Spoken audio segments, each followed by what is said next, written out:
Naging emosyonal sa pagdinig sa Senado ang dalawang independent contractor ng GMA na inireklamo ng umunoy pang-aabuso sa anak ni Nino Mulak na si Sandro. Mariin nilang itinanggi ang anilay mapinirang akusasyon laban sa kanila. At nakatutok si Sandra Aguinaldo. Ito ang unang paglantad sa publiko ng dalawang inakusahan ng aktor na si Sandro Mulak ng sexual harassment. Si Richard Cruz, the scriptwriter at creative consultant, at si Jojo Nones, dating consultant at ngayon direktor, mga independent contractors ng GMA Entertainment Group.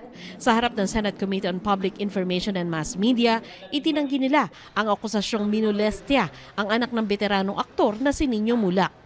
Hindi po kami gumawa ng kahit anong sexual harassment or abuse laban kay Sandro Mulak. Sa pagkakataong ito,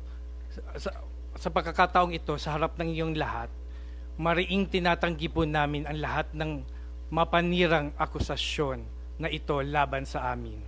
Kay Sandro, wala kaming ginawang masama sa iyo at alam mo yan sa puso mo.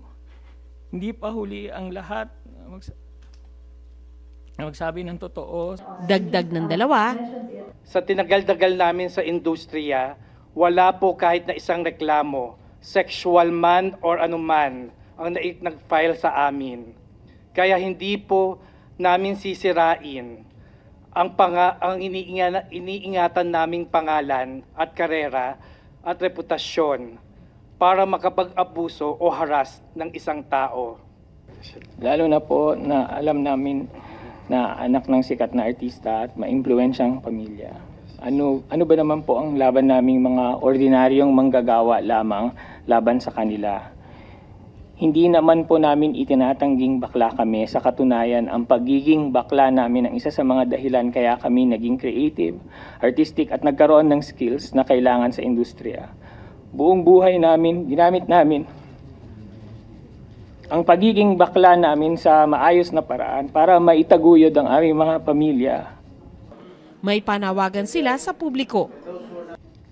Sa huli kami rin po ay humihiling ng hustisya, mabigyan sana ng hustisya ang malisyosong pagbibintang sa amin. Kaya po naming mapatunayan sa piskalya o korte na wala kaming kasalanan. Hintayin lang po sana natin ang proseso, ang due process. Habang hinihintay po yan, humihiling po kami sa sambayanan na wag niyo po muna kaming husgahan. Ipako na para mga convicted na criminals. Sa pagtatanong ni Senador Jingo Estrada, kaugnay sa ilang detalye ng pangyayari, humiling ng executive session ang dalawang inireklamo na pinagbigyan naman ng komite. Matapos ang executive session, kung saan confidential ang mga pinag-usapan, ito ang sinabi ng ilang senador. We cannot divulge first yet the details of what transpired during the executive session.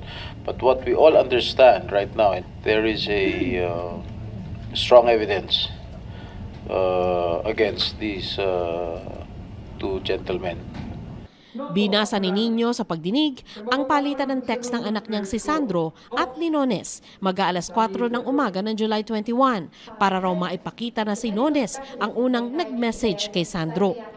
Depensa ng abogado ni Nones, hindi nila itinatanggi kung sino ang unang nag-text pero hindi umano nila inimbita si Sandro sa hotel room. Nabitin ako sa inom. Ha ha ha ha. Sabi ni Jojo. Tapos sumagot si Sandro ng, ako nga din po eh. Tapos sumagot ulit si Jojo. Yes, soon. Ikakas kita. Magdidirect ako now. Sabi ni Jojo. Wow, sir. Looking forward to that too. Oh, tapos sumagot ulit si Jojo. Gusto mo ba? We have some alcohol here in the room. We can order some more. Sabi ni Sandro, sino-sino po kayo, sir? Ha ha ha ha. Kasama ko the drama peeps. But we're wrapping up in a bit. Sabi ni Sandro, andyan pa ba kayo, sir? Baka po pwede dumaan saglit. Ha ha ha ha. Sure, may kasama ka? No po, ako lang. Sabi pa ni Nino, sa naunang paghaharap nila nina Cruz at Nones, nagsorry sa kanya ang dalawa.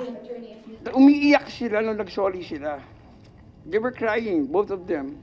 And they even offered to donate a certain amount to a charitable institution of my choice. Ang sagot ko po sa kanila, ako, tao lang ako, Diyos nga marunong magpatawad, kaya ko kayong patawarin, pero kailangan pagbayaran niyo yung ginawa niyo. Ang context po kasi yung parang, sorry, pero wala po kaming ginawang masama sa anak niyo. Sa susunod na pagdinig, kakausapin din ni Nino ang kanyang anak kung maaari itong magbigay ng pahayag sa Senado kahit sa pamamagitan ng video conferencing. Para sa GMA Integrated News, Sandra Aguinaldo, Nakatutok, 24 Oras.